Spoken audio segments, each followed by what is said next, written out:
Merci de votre fidélité à Géopolis Télévision. Bienvenue dans Géopresse, votre magazine d'analyse de questions économiques et politiques.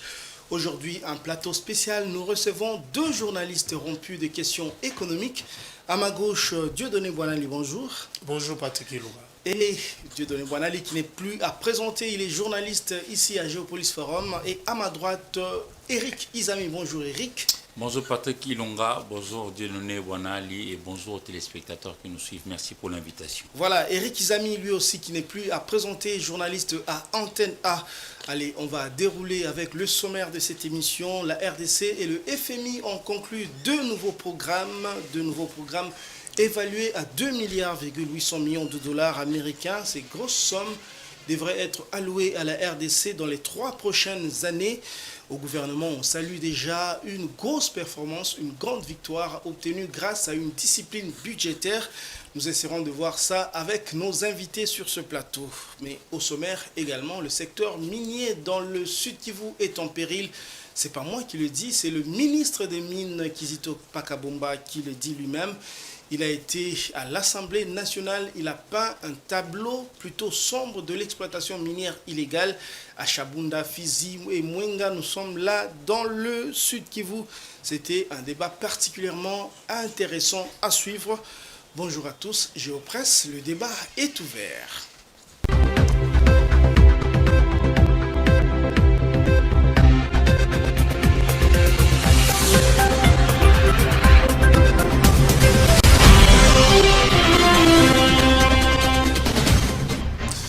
On va d'abord ouvrir cette émission avec la revue de presse.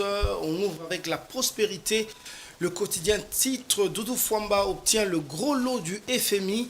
Ce mercredi 13 novembre 2024 marque le tournant historique de la République démocratique du Congo.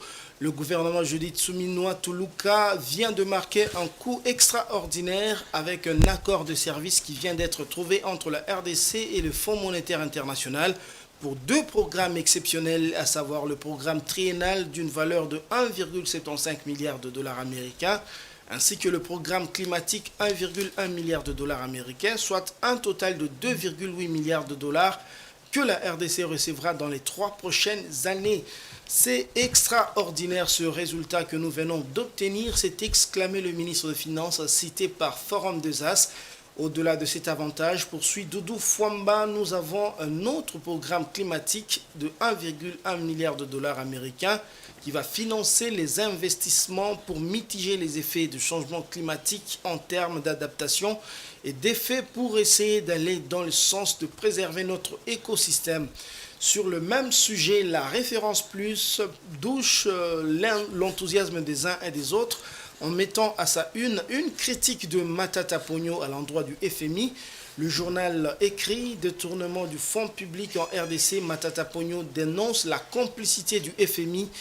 Dans une publication dans la revue scientifique Congo Challenge, le député national et ancien Premier ministre Augustin Matata Ponyo fustige la complaisance des institutions de Bretton Woods face à la gestion, je cite, catastrophique de fonds alloué à la République démocratique du Congo. Matata Ponyo pointe du doigt le Fonds monétaire international qui continue de prélever des fonds au profit du Congo malgré, je cite encore, la dilapidation de ressources en question.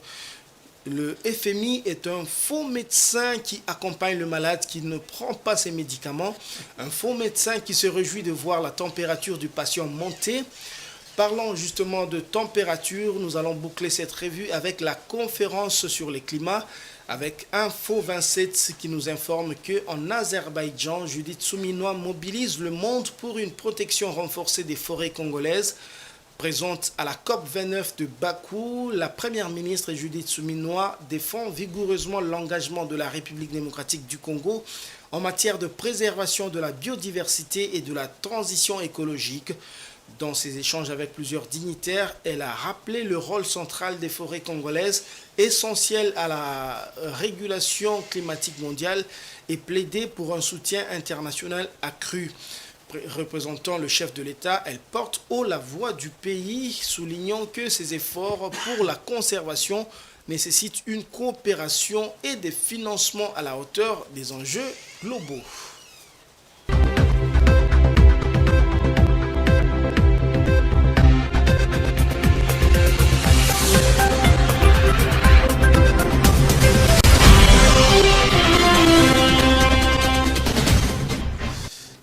Entrons directement dans le vif du sujet. Eric Izami, on parle avec le FMI, on parle d'un accord ou bien de deux programmes de 2,8 milliards de dollars américains, mais ce dossier devra être examiné par le conseil d'administration du Fonds monétaire international. D'abord, pour ceux qui nous regardent à la maison, que peut-on comprendre par cet accord-là? On peut comprendre que pour une fois, quand même, on a terminé tout ce qu'on avait comme revue. On est arrivé jusqu'au niveau de 6. Oui. Et puis, ça nous a ouvert les portes pour être éligible à d'autres facilités de crédit, notamment le cas qui nous arrive avec 2,8 milliards de dollars américains. Ce n'est pas rien. Mais ici, j'applaudis de deux mains les efforts du ministre Doudou Roussel Fwamba Likundeli Botaï. En tout cas, félicitations. Et puis, avec vous, lorsque la bague vient sur mon doigt ici, l'annulaire, ça valorise tout le corps humain. C'est-à-dire, je vois Doudou Fwamba Likunde, par devers lui, l'ensemble du gouvernement, et avec à la tête, maman Judith Soumino Toulouka. Félicitations à tout ce que vous êtes en train de faire, parce que quand même, glaner 2,8 milliards de dollars américains, ce n'est pas rien dans un pays où tout est prioritaire, on a besoin des infrastructures de base. Mais je voudrais ici m'appesantir sur un des aspects. Vous savez, lorsqu'on a, par exemple, par devers des structures, des SNIL Sassou et ILP COP, qui ont évalué la mise en place, ou la mise en pratique plutôt, de l'article 43 évoquant la gratuité de l'enseignement sur l'ensemble d'un territoire, et ils se sont arrêtés autour des 13 provinces sur les 26 que compte la République. Ils se sont rendus compte que dans la plupart des coins de la République, beaucoup d'enfants ont rejoint les circuits scolaires. Mais seulement il s'est posé un problème, c'est-à-dire il y a eu dans certains coins le manque d'infrastructures devant accueillir ces enfants-là aujourd'hui désireux de venir apprendre. Par exemple, les 2,8 milliards ici.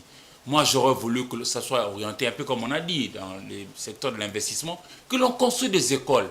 Et puis pour construire ces écoles-là, moi je ne voudrais pas qu'on passe encore dans des études, tout ça. Vous prenez seulement par exemple les plans du collège Boboto qui est ici à la Gombe. Vous mettez ça en pratique pour réhabiliter ou je ne sais pas pour construire une école comme ça dans Bongandanga, je ne sais pas, dans Bouende, dans Kassindi, etc. etc. Plutôt que de perdre encore du temps dans les études. Non, on ne va plus créer l'eau chaude. Elle existe déjà. On constate ici qu'il y a le collège, par exemple, l'IKIA, ici à côté. Mais ça existe. Ce collège-là a un plan. Pourquoi encore perdre le temps? Prenez seulement le plan du collège de l'IKIA. Allez-y construire. Je ne sais pas, à Pangui. Citez-moi les noms des différents coins que vous connaissez. Pourquoi pas Befali, Waku, Yakoma, etc. etc. Vraiment, je salue de deux mains. Ouais, pourquoi pas Ngandajika et partout. Je salue de deux mains les prouesses du gouvernement. Mais je voudrais que cet argent-là soit utilisé à bon escient, pour que nous puissions avoir des externalités positives. Quand vous prenez par exemple le cas du Brésil, ils avaient reçu beaucoup d'argent de FMI et de la Banque mondiale. Mais vous sentez qu'au Brésil, il y a l'infrastructure adéquate qui correspond à l'argent emprunté dans ces institutions de Bretton Woods. Mais chez nous, vous verrez qu'il y a beaucoup d'argent qui nous tombe, qui nous arrive. Mais en termes d'externalité positive, nous fautons un peu. Alors moi, j'ai foi. Depuis que Maman Soumina est là, je sens que ça va, personne ne vole. Au contraire, il y a des bonnes choses. Je les encourage à aller dans ce sens-là pour que demain, nous puissions parler un langage positif. Parce que notre population a attendu pendant de longues années des bonnes décisions qui commencent à venir. Là, je salue de demain. Félicitations encore une fois, cher Monsieur le ministre, Doudou Roussel Fwamba Likunde Botaï. Mais il faut préciser... Fils de son père, Saint. Voilà, voilà, il faut préciser que c'est en janvier 2025 que le conseil d'administration va examiner de fond ce programme-là, ou bien cet accord avec la RDC. Dieudonné Boanali, je me tourne vers vous. C'est vrai que le gouvernement salue déjà une victoire, tout ça, une victoire économique et financière, mais on parle des fonds élargis, je crois que c'est fonds élargis de crédit et facilité, je crois, pour la résilience, fonds pour la résilience et la durabilité. Voilà, c'est ventilé de 1,7 milliard et 1,1 milliard. Est-ce que vous pouvez expliquer pour ceux qui nous regardent à la maison la différence entre ces deux concepts, lignes de crédit, pour que ceux qui nous regardent à la maison savent à quoi vont servir ces fonds-là? Permettez-moi de répliquer un peu à Eric Izami. Et il a dit qu'il y a plus de vols, mais les voleurs sont toujours là. Nous invitons la première ministre, l'inspection générale des finances, dirigée par Gilles Alinguette, de continuer toujours à ouvrir les bons, parce que même s'il y a plus de cas de vols, on se réveille chaque jour, c'est tous les 2-3 jours qu'on attendait, on a volé 5 millions, 10 millions. Maintenant, le nombre de vols a un peu diminué, mais cela ne veut pas dire que les voleurs ne sont plus dans notre République, ils sont toujours là, ils rôdent autour du trésor public. Donc il faut bien les surveiller et les mettre hors état de nuire. Bon, Eric Izame a déjà tout dit, il a présenté les décors.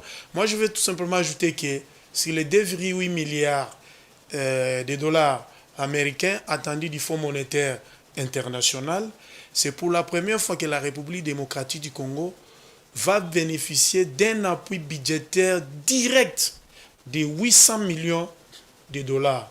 C'est très important de le souligner parce que vous avez annoncé dans votre introduction que un grand pas a été franchi et qu'il resterait l'approbation du conseil d'administration du FMI en janvier 2025 pour qu'on puisse avoir le 2,8 milliards de dollars américains. J'ai fait tous les calculs, ça représente au moins 20% du budget national. Si on situe le budget au niveau de 14 milliards, dont les 2,8 milliards représentent 20% du budget national. Or, le budget qui a été voté au Parlement va au-delà des 14 milliards de dollars. C'est pour vous dire, c'est quelque chose de très important et c'est une bouffée d'oxygène pour les finances publiques. Je reviens, pour la première fois, nous allons bénéficier d'un appui budgétaire de 800 millions de dollars américains.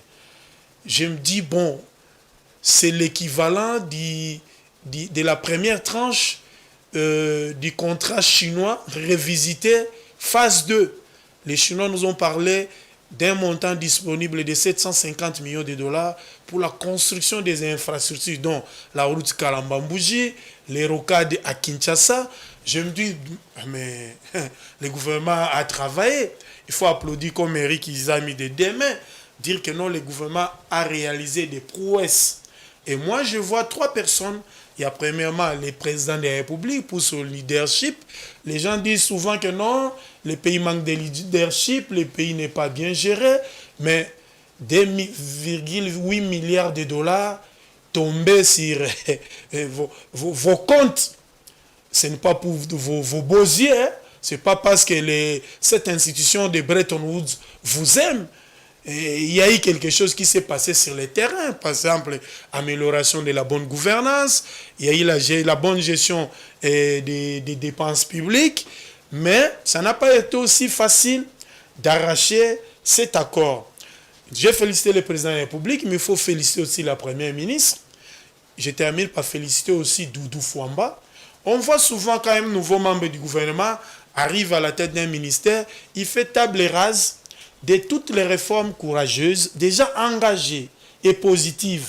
Et nous recommençons à zéro. On fait table rase, compteur à zéro.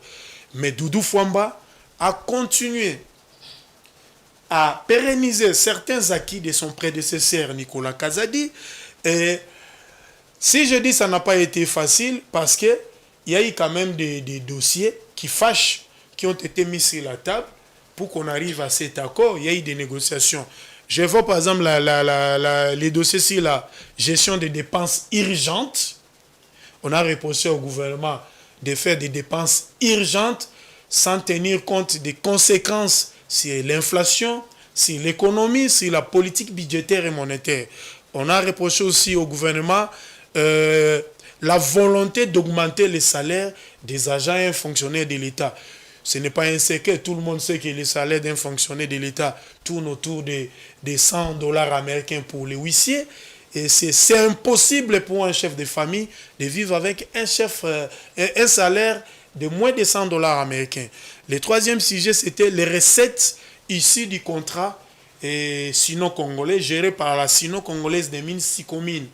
Le FMI voulait voir clair si ces recettes devaient être tracées. On devait mettre un peu de transparence sur ces dossiers et les canaliser ces recettes dans les trésors publics. Les derniers dossiers sur lesquels le Fonds monétaire international a insisté, sont les réformes structurelles cruciales. Par exemple, il faut réduire les trains de vie de l'État. Encore une fois, nous félicitons le ministre des Finances, Doudou Fwamba, grâce à sa détermination, sa rigueur, sa capacité à convaincre ses interlocuteurs. Il a réussi à convaincre toute la délégation du Fonds monétaire international, en commençant par les chefs des missions qui est résident en République démocratique du Congo. Mais il y a quand même un bémol.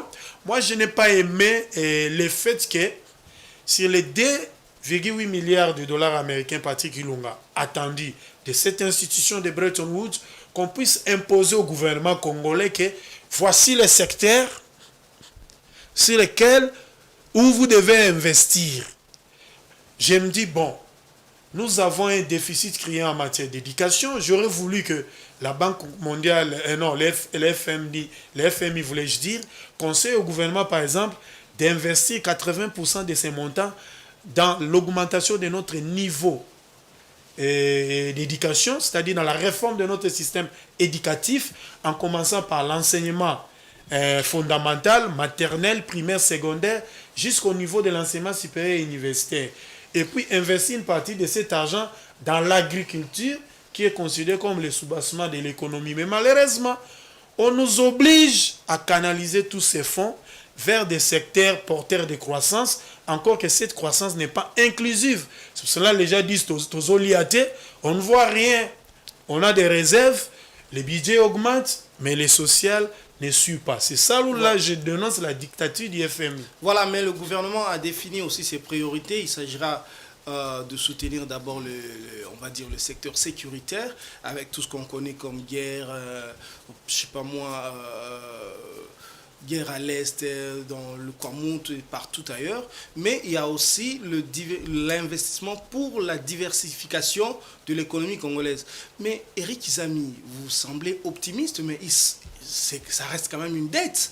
Il faut rembourser. Que répondez-vous à ceux qui pensent qu'on est rentré dans le goulot d'étranglement de la dette, alors qu'il y a une quinzaine d'années, on sortait avec le point d'achèvement?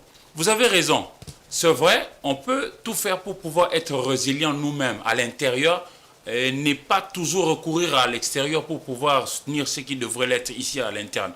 Mais le vrai problème chez nous, c'est que tantôt on fait des pas pour avancer, tantôt on recule encore. On était en train d'applaudir de demain Doudou Fwamba Likunde, qui, c'est vrai, est venu juste après Nicolas Kazadi, qui a dit qu'il va appliquer plusieurs autres réformes laissées par Sele Yalagouli et sa rigueur. Parce que du temps de Sele Yalagouli, on disait de lui qu'il était drastique, il était rigoureux, au point de parfois refuser certaines dépenses jugées inopportunes en ce temps-là, et on disait de lui qu'il bloquait. Alors que non, il ne bloquait pas. Vous avez vu ce qui s'est passé après, c'est quand Sele a quitté les finances pour que Nicolas Kazadi prenne. C'est vrai.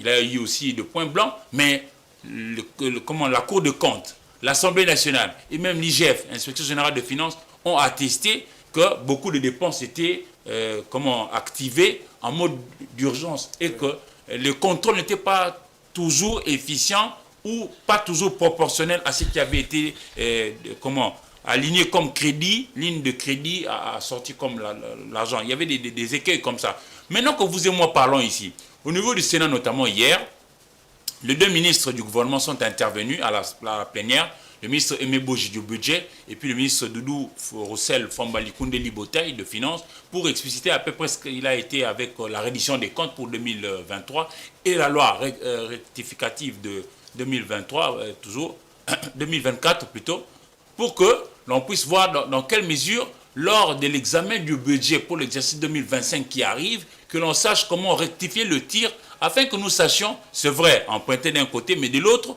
petit à petit, jouer sur le structurel pour que nous sachions asseoir notre propre force. Comme ça, on pourra s'affranchir des institutions de Bretton Woods. Mais bon, ça serait un peu difficile dans un temps record. Mais ce que vous dites là est vrai, nous devons tout faire pour éviter d'alourdir des dettes, parce que sinon, ça va peser sur nos générations futures.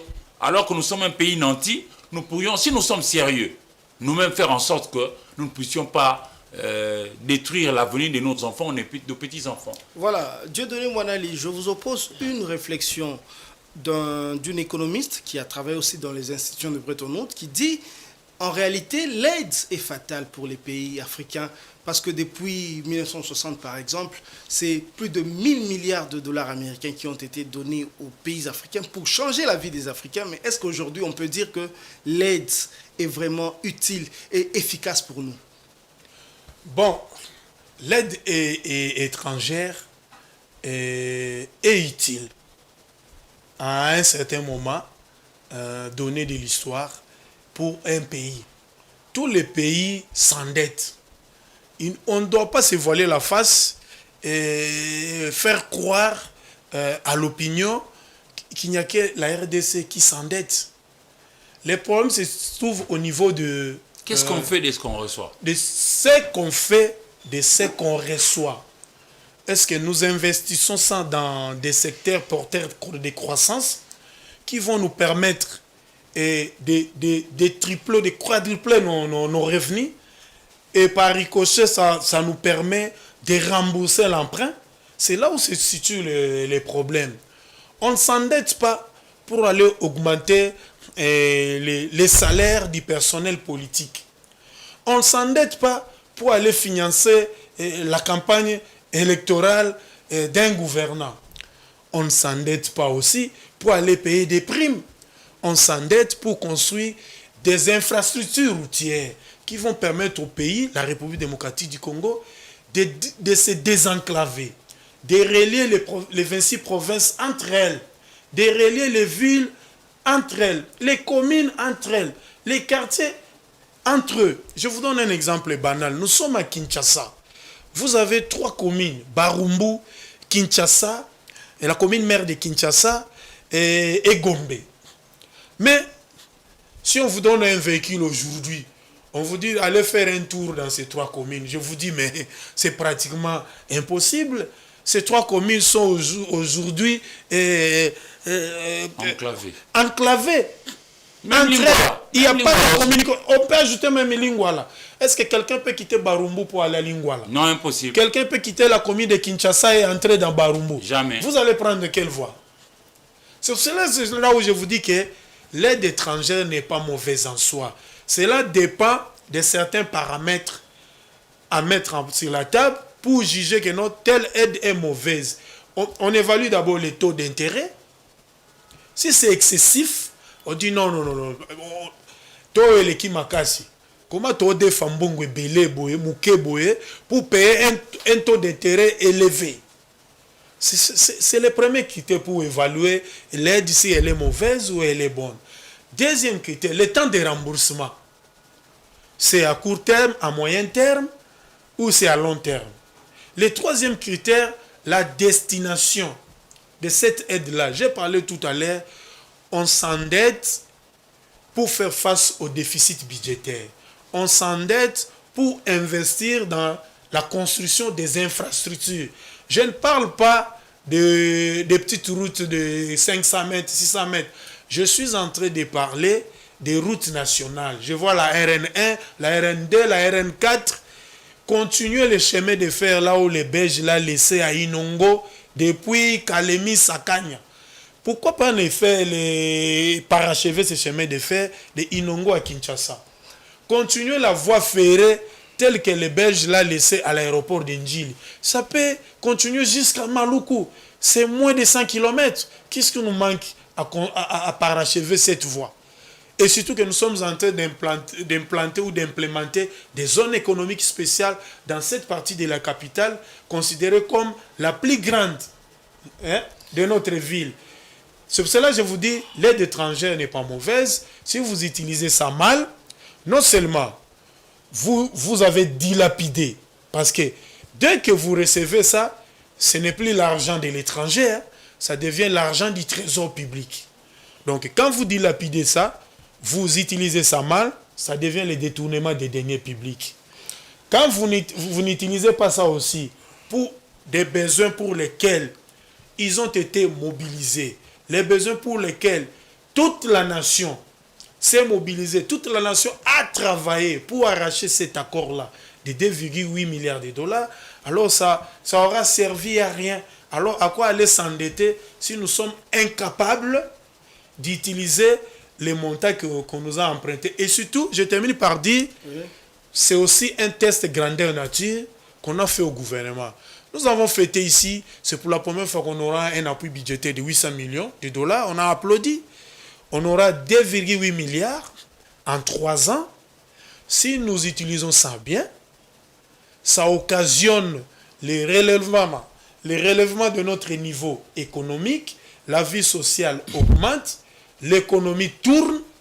Je pense demain, on aura plus de 2,8 milliards de dollars. Mais si on utilise ça mal, il y aura des gens, et d'ailleurs il y a l'opposition qui a commencé déjà à faire des bruits, comme Matata Pogno, qui a dénoncé que les FMI accentue le sous-développement en République démocratique du Congo avec les nouveaux cycles de surendettement. Voilà, Isami Eric Dieudonné Mwanali m'a un petit peu dévancé sur la question Matata Pogno. Il ne nous a pas échappé que Matata Pogno a fait, on va dire, des critiques au vitriol sur le FMI, disant que c'est un faux médecin qui s'est réjoui. Accompagne un malade une dont la fièvre qui monte, tout ça. Et puis lui, il assiste comme ça, il l'accompagne jusqu'à la tombe. Voilà, oui. on va dire que Matata, c'est un opposant, certes, mais c'est quand même un technocrate, un ancien ministre des Finances, un ancien premier vice-ministre. Et sur quoi un professeur d'université? Un professeur d'université. Qu'est-ce que vous avez à dire par rapport à ça? Oui, justement, pour ne pas vouloir lui rentrer dedans comme ça gratuitement, je veux même vous révéler que j'ai fait une demande d'une interview, qu'il m'accorde une interview pour qu'il nous explique. En 2012, quand il a été Premier ministre, il avait un certain discours vis-à-vis des institutions de Bretton Woods. Ça a évolué en 2014, il était toujours aux affaires. Il avait toujours applaudi ce qui avait été fait de commun accord avec Kinshasa et le FMI. Mais aujourd'hui qu'il est maintenant dans l'autre bord, c'est-à-dire dans l'opposition, il a critiqué. Bon, je note que Matata Pogno, c'est pas rien, c'est un travailleur. C'est un travailleur acharné. Et vraiment, quand il te dit 6 heures, il est au travail, il est au travail. Et il bosse, il a vu évoluer le pays. Et quand il était aux affaires, il a quand même laissé des externalités externalités positives, comme je l'ai dit. On a vu des écoles être construites, on a vu les voies de transport s'ouvrir, on a vu. Il avait beaucoup d'initiatives au bénéfice de notre population. Alors, pour ne pas lui rentrer dedans gratuitement, j'attendrai aisément avoir son interview pour comprendre et cerner ce qu'il veut dire exactement, parce que c'est quand même quelqu'un d'éclairé de notre nation. On a besoin aussi de son expertise, parce que finalement, il ne voudra pas voir le pays aller comme ça jusqu'au mur. Tous nous devons travailler pour que ça puisse aller. Mais Bonali n'a pas tort. Même vous comprenez aussi, même nos téléspectateurs, ils comprennent que si nous sommes sérieux, je vois que tout peut aller. Par exemple, les 2 milliards 800 millions qui vont arriver, ça va être échelonné. Mais si c'est seulement pour des secteurs bien ciblés, comme a dit Bonali, et que tout l'argent qui sera mobilisé domestiquement ici à la maison, parce qu'aujourd'hui, nous sommes capables de mobiliser beaucoup d'argent. Si, imaginez un peu que l'on soit capable, avec un côté sérieux, que de réhabiliter la GECAMI d'un côté, pour le sud-est, la MIBA pour le centre, l'ONATRA pour l'ouest, avec incidence palpable de notre population. Qu'est-ce qui nous manquerait, par exemple, avec tout le million qu'on a volé ici par des gens qui courent la rue aujourd'hui?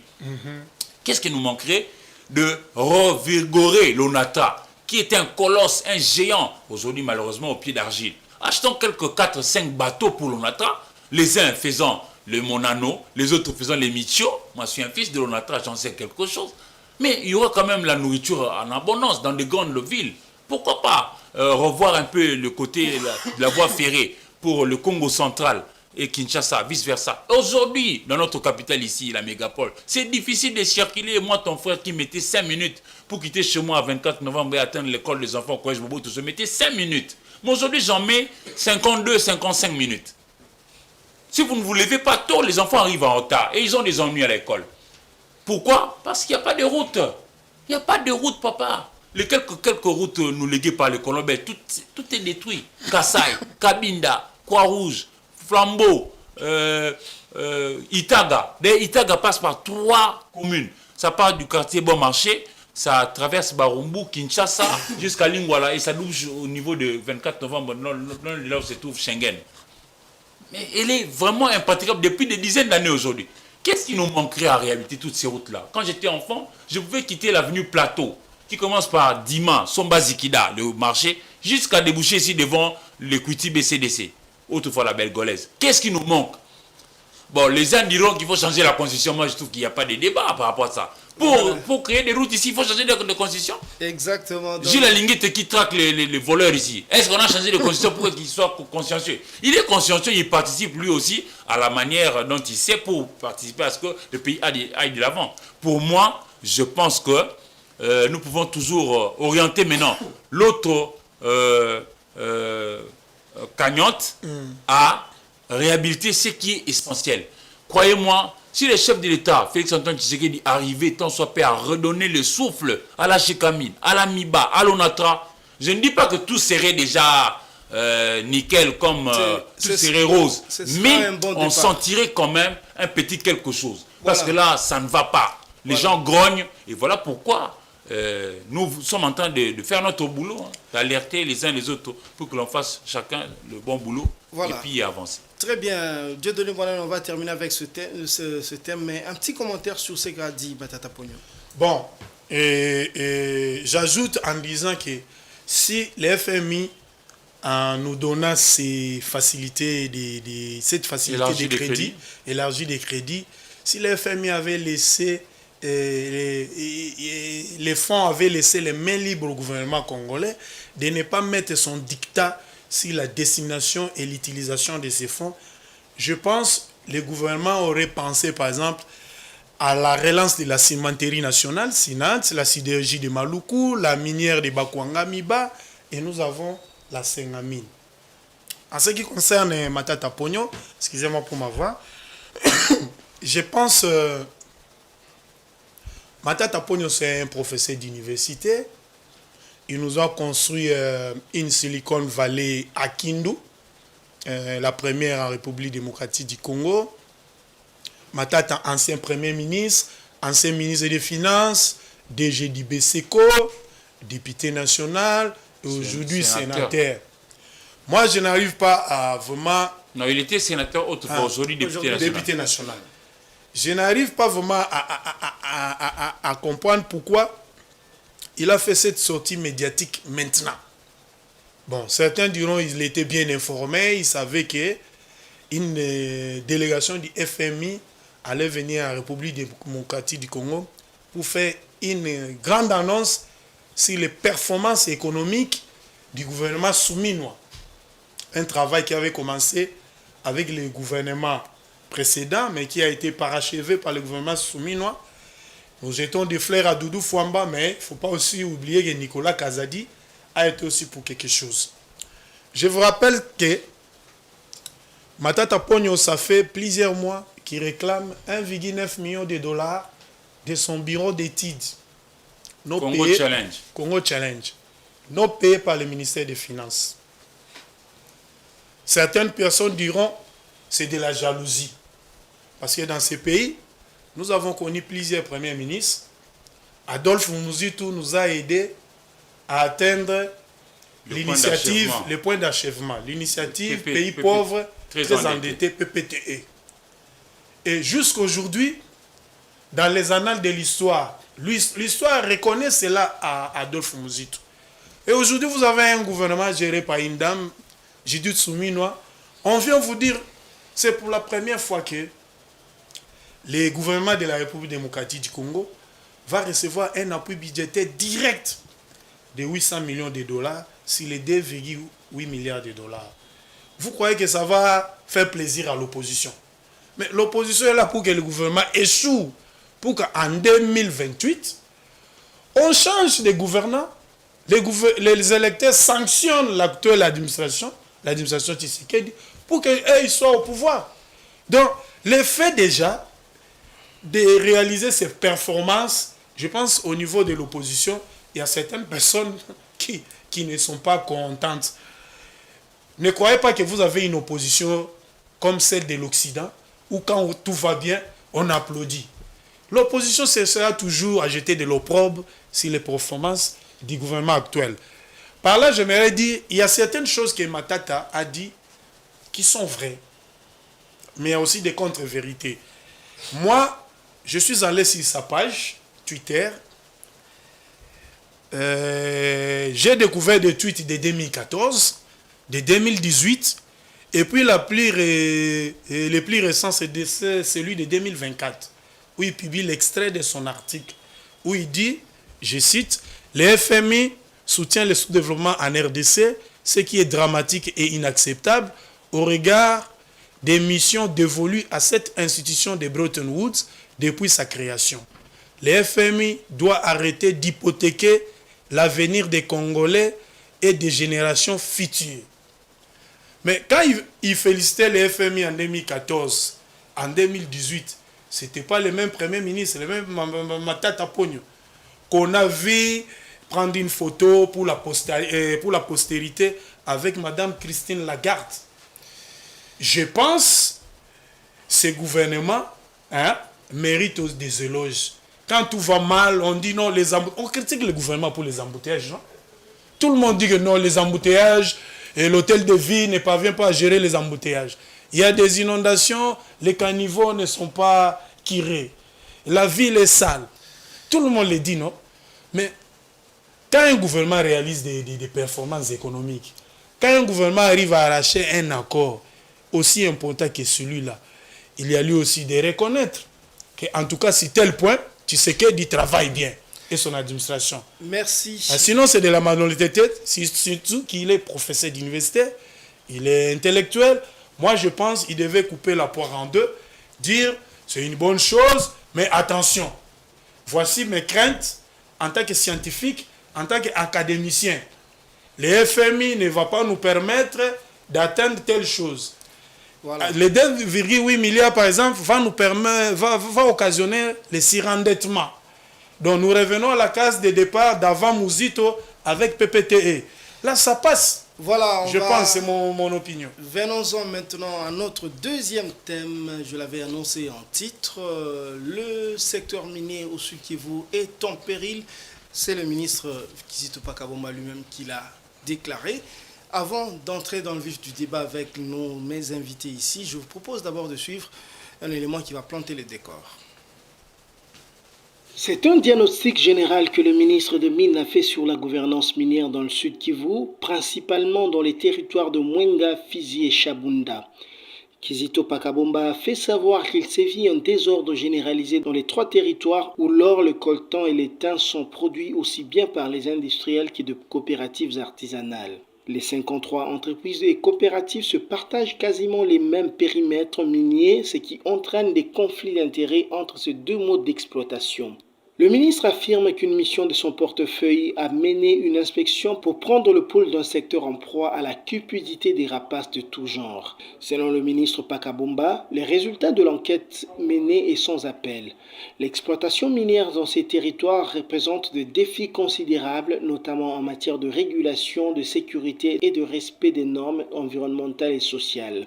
La quasi-totalité des entreprises dans ces territoires ne respectent pas les règles de l'exploitation minière. Certaines sociétés sont porteurs de titres frappés de déchéance. Toutes les sociétés chinoises à Mwenga travaillent dans l'illégalité. Leurs produits ne sont pas tracés. Un désordre généralisé entretenu parfois par les pays frontaliers de la RDC. Le ministre de Mines a annoncé que son ministère s'est résolu à ordonner l'expulsion des étrangers avec ou sans titre de séjour, s'adonnant à des activités minières illégales. D'autre part, le contrôle et la surveillance ont été renforcés. Une révision des zones d'exploitation artisanale est en cours actuellement afin d'éviter le conflit et le désordre dans l'exploitation minière au Sud Kivu. Retour sur ce plateau, on va commencer avec vous, Éric Izami. Vous avez suivi le débat, en tout cas c'était à l'Assemblée nationale, un débat qui est allé jusqu'à l'aube. Oui, je suis resté là jusqu'aux petites heures. Voilà, très intéressant. Vous étiez sur place. D'abord, il s'agit de quoi? Planter d'abord le décor en dehors de cet élément qu'on vient de suivre. Merci, cher Patrick, et je te félicite en passant par rapport à la réalisation de ton reportage. Il est très beau, merci. C'est vraiment professionnel. J'étais au niveau de l'Assemblée nationale alors que je couvre généralement le Sénat, mais cette fois-là, pour le besoin de l'apprentissage, de connaissances, je suis allé au niveau de l'Assemblée nationale où je suis passé jusqu'autour de... Je suis parti de là à 2h du matin pour rentrer chez moi. Alors, disons que ceci, il y avait d'abord le ministre du Plan qui était invité par les députés nationaux. Il y avait le ministre des Infrastructures. Du Plan, c'est Guylaine Yembo. Celui des Infrastructures, c'est Alexis Guissaro Mouvouni. Et puis, le ministre de Mines, Kizito Pakabomba. laissez-moi vous dire qu'on a suivi ce qu'a dit le ministre de Plan, comme pour dire comment est-ce que nous devrions nous y prendre pour apporter la solution à nos différents problèmes et chasser la pauvreté. Et puis surtout, le ministre des Infrastructures, Alexis Guissaro, qui lui faisant le décor de tout ce dont nous avons besoin comme infrastructure de base, parlant de route, a dit qu'il nous faut 60 milliards de dollars américains pour assurer l'interconnexion de nos 145 territoires par voie routière. Wow. 60 milliards. Et puis lorsqu'on a suivi maintenant cette fois-là, avec un courage inouï, avec un verbe pointilleux, le ministre, en tout cas j'étais émerveillé, félicitations à vous également, monsieur le ministre de Mines, il a dit des choses que le ministre d'alors ne pouvait pas dire.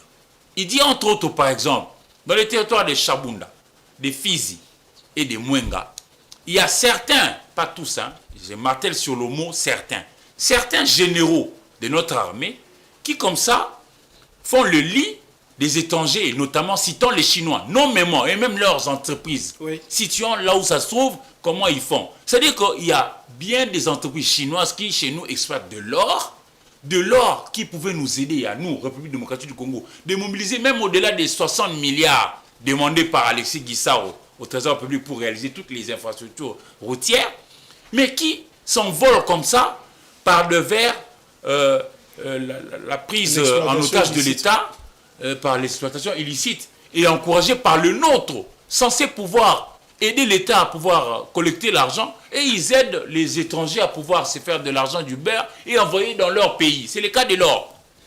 Il a fait remarquer que rien que le territoire des Chabunda, par exemple, avec l'or qui y est exploité, on peut mobiliser facilement les 60 milliards et donner à cette république des routes qu'il faut. Que quelqu'un qui vivrait, par exemple, à Massissi, puisse vendre sa pomme de terre à quelqu'un qui vit en Bandaka ici à l'Équateur. Et celui qui est en Bandaka avec son poisson peut amener ça à Féchi, dans le Kwango, etc. etc. C'est-à-dire, il a dénoncé un certain nombre de choses et il fait remarquer que l'exploitation qu'il y a au niveau de Chabunda, Fizi et Mwenga ne respecte aucune norme édictée par notre loi en vigueur en République démocratique du Congo. Il suffit simplement que tous puissions prendre conscience que le premier des chantiers, c'est l'État. Facilement, on peut mobiliser beaucoup d'argent et rencontrer les besoins de nos différentes populations qui se meurent. Au sud Kivu là, combien d'enfants avions-nous enterrés avec cette histoire de monkeypox? Beaucoup de gens qui en sont morts. Beaucoup de nos compatriotes venaient de mourir avec le bateau qui a échoué. C'est moi parce qu'il n'y avait pas de route pour quitter Bukavu et aller à Goma. Il y a eu un bateau qui a chaviré il n'y a pas longtemps. Mais rien qu'il a dénoncé les choses, en tout cas, il a l'œil et les bons. Et moi, je pense que si tous travaillons pour que l'on puisse exiger à ces différentes entreprises, tel était même le souhait du ministre Paka Bomba, Kizito Idi, on peut même arriver à retirer les permis d'exploration, d'exploitation à certaines entreprises qui ne respectent pas les voies édictées dans notre loi qui gère le secteur minier. Donc, moi, je l'ai beaucoup encouragé et je pense qu'il est sur la bonne voie. Mais nous devons comprendre une chose. Quand nous parlons, par exemple, du ministre de Mines, encore faut-il que vous tous qui êtes dans ces secteurs-là puissiez développer aussi la conscience collective que de pouvoir accompagner celui qui a la bonne volonté de pouvoir bien faire. Autant pour l'industrie. À l'industrie, nous connaissons un monsieur vraiment rodé, rompu, qui s'y connaît. Nous avions quand même eu le bonheur de travailler avec lui en son temps, lui Watum Kabamba. Je vous dis, ce monsieur-là, c'est un génie. Mais encore faut-il que même dans son secteur aussi, que ceux qui y travaillent développent la bonne volonté que tous on est là pour que nous puissions travailler pour la République. Si nous nous mettons ensemble, conjuguer nos efforts, nos énergies, nos intelligences, je ne dis pas que dans 2 ans nous serons les États-Unis d'Amérique, mais je crois qu'en un laps de temps, on peut combler le vide et facilement donner tant soit peu espoir à cette population meurtrie aujourd'hui alors qu'assis sur une mine d'or. Mais il y a beaucoup de minéraux qui sont exploités. Je n'ai fait le focus que sur l'or, mais il y a aussi le coltan, qui est un minerai stratégique et important par le temps qui court. Oui. Il y a l'étain, il y a beaucoup d'autres minéraux. Le tungstène. Il y a beaucoup de minéraux. Mais j'ai fait le focus sur l'or parce que les Congolais, même ceux qui vivent à Kinshasa, ils connaissent l'or. Le coltan, on en parle, tout le monde ne connaît pas. Mais nous avons des téléphones aujourd'hui. C'est à base de ces minéraux-là qu'on fabrique les téléphones, notamment même nos ordinateurs. Voilà. On va parler justement de l'or et des minéraux de 3T. Dieudonné Bouanali, vous couvrez beaucoup de questions minières. Nous, on pensait que c'était le Nord Kivu qui était un petit peu le sanctuaire de tous les désordres possibles. Mais là, on fait découvrir qu'au Sud Kivu, des entreprises qui travaillent, mais sans respect. Dans l'illégalité totale, et leurs produits ne sont pas tracés. Le ministre a parlé des pays étrangers. Avec courage, hein. Voilà. Ah non, il est à féliciter. Mais il y a aussi on va dire, la mafia, c'est aussi interne. Alors, Dieudonné Bouanaili, vous qui avez suivi aussi le dossier, quelle lecture faites-vous de ça?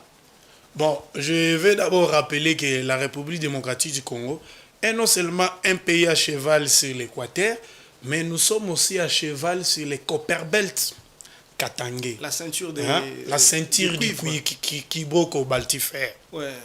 Et dans cette région-là, vous trouvez non seulement des méthodes stratégiques, mais d'autres minéraux très importants, prisés, recherchés sur les marchés internationaux. Vous avez par exemple l'or, les tungstènes, pour ne pas parler des 3T, et vous avez la cassitérite, les niobium. Mais nous avons oublié que c'est la même région orientale du pays, ce sont les mêmes filons, et vous avez les mêmes acteurs.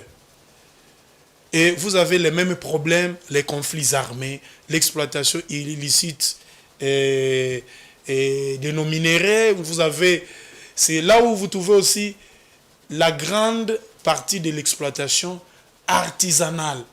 Ça se trouve dans la partie orientale du pays. Quand on parle de l'exploitation artisanale dans les grands Katanga, les gens voient souvent les cobaltes, un peu les cuivres. Mais quand vous allez dans la partie orientale, l'exploitation artisanale concerne presque tous les minéraux. Vous avez les coltans, l'or, vous avez même la coupe illégale du bois rouge, surtout dans les grands nord, à Kabambare. Très prisé sur les marchés. Bon, quand j'ai suivi le ministre national des Mines Kizito Pakabomba Kapinga Mouloumé, je me suis dit, depuis le départ de Martin Kabweloulou Labilo, c'est la première fois, d'ailleurs vous l'avez écrit, vous avez eu la même sensation que moi. Je convie même nos lecteurs à acheter les journaux Géopolis Hebdo Paris et ce matin, où ils vont trouver un article intéressant sur le ministre des Mines. D'ailleurs, je l'ai ici. Le ministre des Mines, Kizito Pakabomba, brise les faux semblants et dévoile l'enjeu de l'exploitation à Mwenga. Moi, je peux ajouter même les dangers. L'enjeu et les dangers de l'exploitation minière illégale à Mwenga, Chabunda et ses environs. Je me suis dit, c'est pour la première fois, après Martin Kabweloulou, que nous étions en face d'un discours cohérent, clair, basé sur des faits réels, des données de terrain.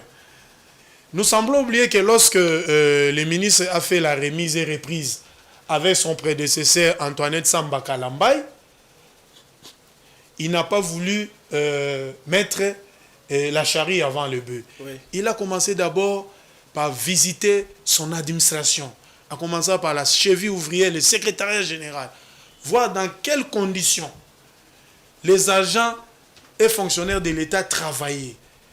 Il a visité toute l'administration des mines, les services techniques, tous les bras techniques. Et par après, il a demandé à son chef, qui est la première ministre, de lui faire signer un ordre de démission pour aller faire une grande tournée dans le Congo profond.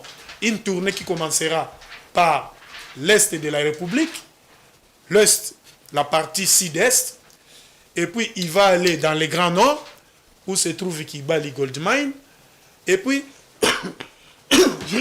je m'excuse, il va terminer son périple par la région du Grand Katanga.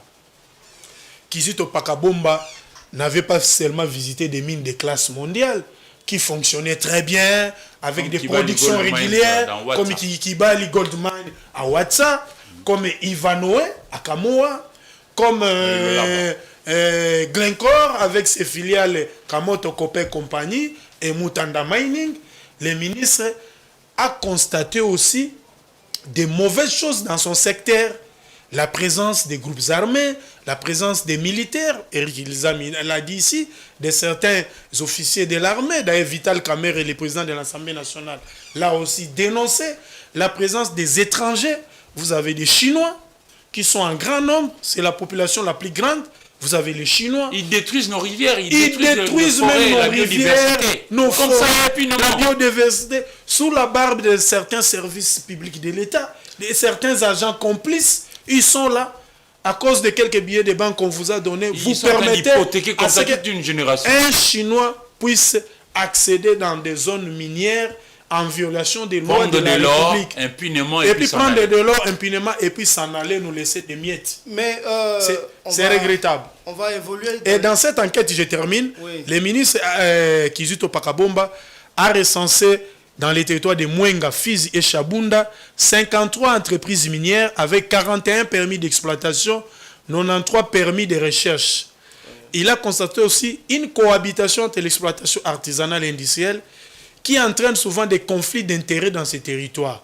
L'absence des infrastructures, l'exploitation minière dans ces territoires représente des défis considérables, notamment en matière de régulation, des obligations contractuelles et légales. Voilà. Il a même proposé des sanctions. Des sanctions, oui. Allant jusqu'au... Voilà, allant jusqu'à... Non, moi j'ai salué son courage. Au retrait de permis de recherche, je pense nous devons les soutenir. Oui. L'accompagner et pourquoi pas faire respecter les normes. Surtout les médias, pour qu'on fasse respecter les codes miniers considérés comme la Bible du secteur et toutes les mesures d'exécution. Voilà, il nous reste très peu de temps, on va boucler avec cette émission. Eric Izami, c'est vrai que le ministre a fait des efforts justement en envoyant une mission d'enquête dans le Kivu là-bas, dans le sud Kivu, mais on a vu qu'il a mis à nu, on va dire, une mafia, disons ça. Mais oui, c'est cela. C'est comme ça il s'agit de gros sous qui sortent de là-bas. Oui. Ils ne vont pas laisser le ministre comme ça. Comment est-ce que le ministre comment il va s'y prendre pour faire face à des attaques éventuelles? Parce que...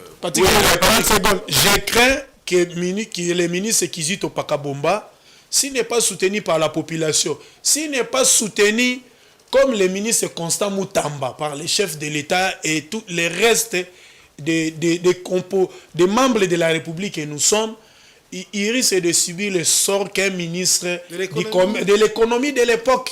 Il s'était attaqué, Jean-Marie Kalumba, il s'était attaqué à une mafia dans le secteur du commerce qui nous vendait des poissons chéchas, les riz, tout ça, à des prix exorbitants. Oui, je comprends. Ça avait coûté son poste, sa tête.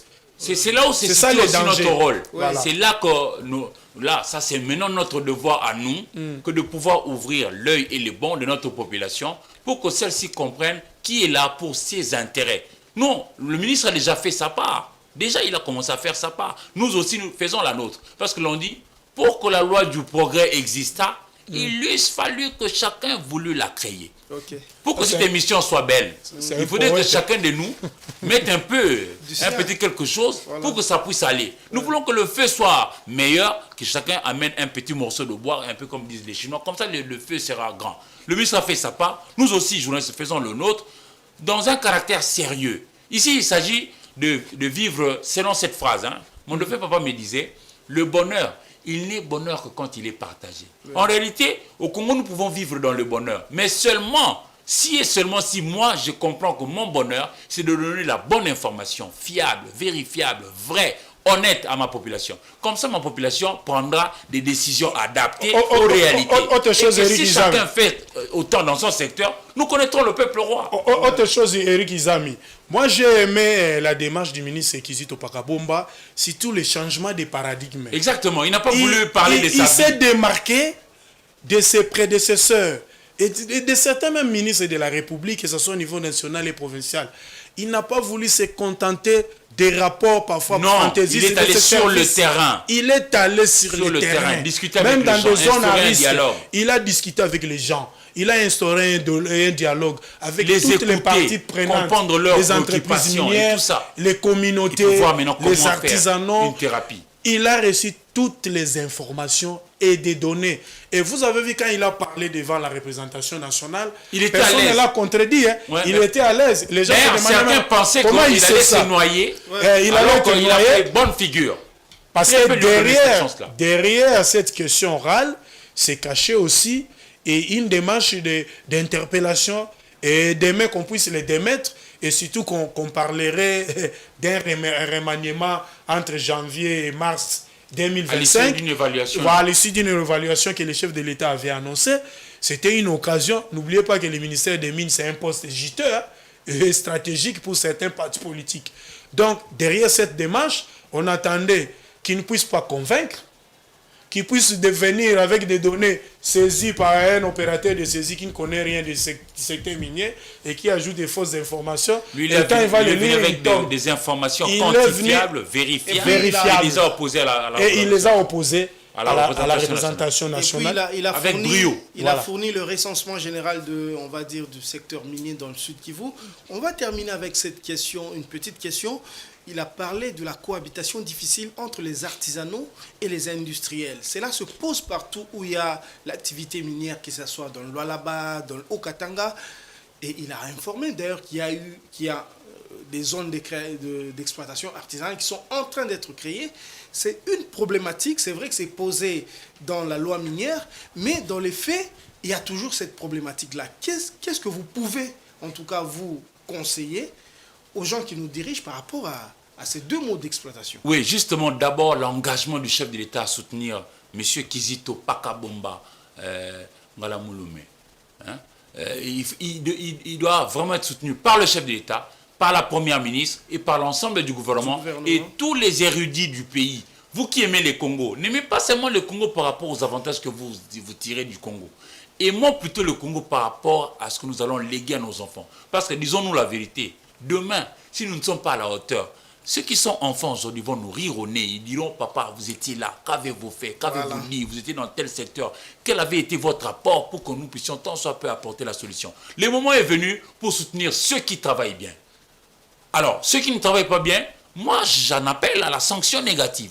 Mais ceux qui travaillent bien, cas du ministre Kizito Pakabomba, vraiment, lui qui a aidé à sonner le glas de l'exploitation minière illégale au Sud Kivu et partout ailleurs, vraiment, nous encourageons les Congolais qui veulent avancer et nous allons avancer avec eux. Voilà. Merci bien, Eric Izami, ce sera votre mot de la fin. Dieudonné Bouanali, en 30 secondes, petit commentaire sur conflit exploitant minier. Bon, je dirais tout simplement, le code minier de 2018 a instauré deux modes d'exploitation minière en République démocratique du Congo. N'oublions pas que avant l'industrie minière ont existé des communautés. Oui. Ces mines appartiennent aux communautés. Quand vous faites l'association, la sommation de toutes ces communautés, vous avez la nation congolaise, même si elle n'existe pas encore, c'est en constitution. Je voulais dire, vous avez l'État congolais. Donc avant ces entreprises minières, il y avait ces communautés. Elle existe, mais elle a été peut-être un peu fragilité, mais elle existe. La nation. Rappelez-vous de l'histoire de la croisette. Vous avez beaucoup vécu à Colombie. Vivre ensemble. Ouais. Voilà. Ce sont nos arrière-grands-pères, nos grands-parents, nos arrière-grands-parents qui ont découvert ces minéraux-là. Voilà. Les mangeurs du cuivre. Les mangeurs du cuivre. Ouais. Ouais. C'est pour cela que le législateur, dans son intelligence, dans sa sagesse, il a voulu que coexistent ces deux modes d'exploitation pour la paix. Artisanale. Donc, à côté de l'exploitation industrielle, vous avez une exploitation artisanale. Parce que depuis la nuit des temps, il y a des gens dont des familles entières ne vivaient que de cette activité-là. Vous allez venir pour leur interdire. De la même manière pour nos forêts, on a créé des forêts primaires qui doivent être préservées pour notre survie. On a créé des forêts réservées pour la chasse. On ne peut pas interdire aux villageois de vivre de la chasse et de la cueillette. Et puis il y a des forêts réservées à l'exploitation industrielle. De la même manière, on a voulu faire du secteur minier. Mais il y a des problèmes. Vous trouvez dans des grandes concessions minières comme celle de Teke Fungurume Mining, de Kibali Gold Mining, je m'arrête là, des artisanaux qui ne sont même pas recensés, qui n'ont même pas de carte pour travailler comme un artisan. minier, dans l'artisanat minier, qui n'est même pas recensé dans une coopérative telle que l'exige la loi, travailler dans des coopératives. Oui. Il vient empiéter sur les droits d'une personne morale qui est une entreprise minière. Il y a un permis d'exploitation. Voilà, qui a même un permis d'exploitation. Ceux-là, il faut le frapper. Il faut le frapper. Parce que oui, mais le conflit là, il y a vous trouvez aussi, à contrario, vous trouvez aussi dans les zones d'exploitation artisanale des Chinois, des Somaliens, des étrangers. Il faut les contraindre qui à viennent avec respecter des la machines. norme. L'outil de travail. Moi, j'en ai vu sur la rivière Kibali. D'exploitation Dans industrielle. WhatsApp, moi, j'en ai vu. Pour aller travailler dans des zones réservées à l'exploitation artisanale, avec tout ce qui entraîne comme dégâts sur l'environnement, Non, la ça ne destruction va pas. de nos rivières, Moi, la pollution. J'en ai vu Et sur la surtout rivière qu'on Kibali. utilise aussi des produits chimiques très dangereux comme l'acide, la cyanure, pour nettoyer, pour produire ces minéraux-là. Imaginez les dégâts pour les communautés riveraines qui vivent par exemple de la pêche. Ils vont manger comment? Voilà. Des questions qui doivent trouver des solutions. La balle est dans les camps de notre gouvernement. Merci beaucoup, Dieudonné Boinali. Ce sera aussi votre mot de la fin. En tout cas, Géopresse, c'est ici la fin de parcours. On a eu le bonheur d'avoir sur ce plateau Eric Izami et Dieudonné Boinali, fidèles téléspectateurs. On espère que vous avez trouvé certaines réponses à des questionnements que vous pourrez avoir autour de la question minière au Sud Kivu et partout ailleurs dans le Congo profond, mais aussi autour de cette question de l'aide au développement du Fonds monétaire international. On va se quitter avec l'espoir de se retrouver la semaine prochaine et ce sera toujours avec le même plaisir. À la semaine prochaine.